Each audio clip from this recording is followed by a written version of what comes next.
ভাই আমি বুঝি না পরীক্ষার মধ্যে কিছু পোলাপাইন এত নিখুঁত ভাবে চুরি কেমনে করে। না মানে এদের চুরির টেকনিক দেখলে তুমি কনফিউজ হয়ে যাইবা যে এরা এক্সাম দিতে আইছে নাকি কোনো গুরুত্বপূর্ণ সিক্রেট মিশনে আইছে। মানে এরা পরীক্ষার মধ্যে এত নিখুঁত ভাবে চুরি করে যে মনে হয় ধুম 3 মুভির ডাইরেক্টর এই হালার পুত্রাই আসলো। প্রথমত এই হালার পুত্রা চোখের জায়গায় দূরবীন লাগায়া ঘুরে। মানে হালার পুত ফিফথ বেঞ্চে বসে ফার্স্ট বেঞ্চের খাতা কেমনে নকল করে ফেলা এইটা আমার মাথায় ঢুকে না। আমি তো আমার সামনের বেঞ্চের কপি করতে গিয়ে হিমশিম খেয়া যাই ভাই। আর এই মাঙ্গের নাতি একজনের খাতা পাইলে হইছে মিনিটের মধ্যে কপি পেস্ট করে ছাইরা দিব। তার উপরে ওই মাঙ্গের নাতিগুলার আল্লাহ কলিজা দিছে এক একটা 24 হাত লম্বা। মানে যেই পরীক্ষার মধ্যে সামান্য জিনিসপাতি নেওয়ার ফাইল এলাও করে না সেই পরীক্ষার মধ্যে স্মার্ট ওয়াচ নিয়ে যায়, ফোন নিয়ে যায়। আরে ফোন তো হেরার অবস্থা দেখলে মনে হয় হালার পুত্রা সুযোগ পাইলে পুরা গেমিং পিসি লইয়া যাইবো। এইগুলাই নাও শান্তি হইব না। মাঙ্গের নাতিরা সারা রাত ধরে কষ্ট করে নকল বানায়া ওইগুলা হেরার মুজার ভিতর থেকে শুরু করে জাইঙ্গার ভিতর পর্যন্ত ঢুকায় রাখে। মাঝে মধ্যে মনে হয় এত কষ্ট করে যদি নকল না বানায় যদি একটু পড়তি তাইলে তো সত্যি সত্যি পাস করে যেতি। আর হেরার কাছ থেকে কখনো নকল নিও না রে ভাই। হেরা বাংলা পরীক্ষার দিনও a square plus b square এর সূত্র নকল নিয়ে আসে। এখন তোমরা কি মনে করতেছো হেরা এত নকল নিয়ে ধরা পড়া যাইবো?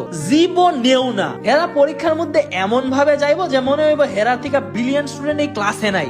আর স্যার যদি সন্দেহ করে হেরার দিকে একটু তাকায় যে হেরা হয়তো নকল করতেছে তাইলে হেরা এমন অ্যাক্টিং করবো যে হেরা কিচ্ছু বুঝে না। মানে ভাজা মাছি উল্টায় খাইতে পারে না। শাকিব খান ফেইল অ্যাক্টিং ভাই। বাট স্যার যদি 0.01 সেকেন্ডের জন্য যদি অন্যদিকে তাকায় তখনই হালার পুতের জাইঙ্গা থেকে নকল বের করে বুলেটের গতিতে লেখা শুরু করবো। কি ভাবতেছো এই ধরনের নকল আমরা দ্বারা করা সম্ভব? আমি তুমি যদি এটা ট্রাই করতে যাই তাহলে আমরা আর এক্সাম দেওয়া লাগবো না। স্যার আস্তে করে আমরা খাতাটা নিয়ে রেখে দিব। তারপর কাইন্দ 20 মিনিট ধরে স্যার খাতাটা দিয়া দেন আর হইব না ভুলে গেছে। কারণ দুনিয়ার যত চিটিং তো আমরা করি তাই স্যার খালি আমরার দিকেই তাকায়া থাকে। আমাদের রে ভাই পড়াশোনা কইরাই পাস করা লাগবো। কারণ আমাদের রে ভাই ওগো মতন এত গড গিফটেড ট্যালেন্ট নাই যে স্যারের নাকের তলা দিয়ে নকল করে ফেলাই দেয় আর স্যার টেরই পায় না। এইগুলা এক একটা চোর না ভাই, এক একটা আর্টিস্ট। কিচ্ছু কর নাই রে ভাই। কষ্ট তো তখনই লাগে যখন কষ্ট লাগে। তোমাদের মতো যদি এমন আর্টিস্ট ফ্রেন্ড থাইকা থাকে তাইলে রে ভাই ওই লেজেন্ডারি ভিডিওটা শেয়ার করো আর এইরকম ভিডিওর জন্য ফলো মারো।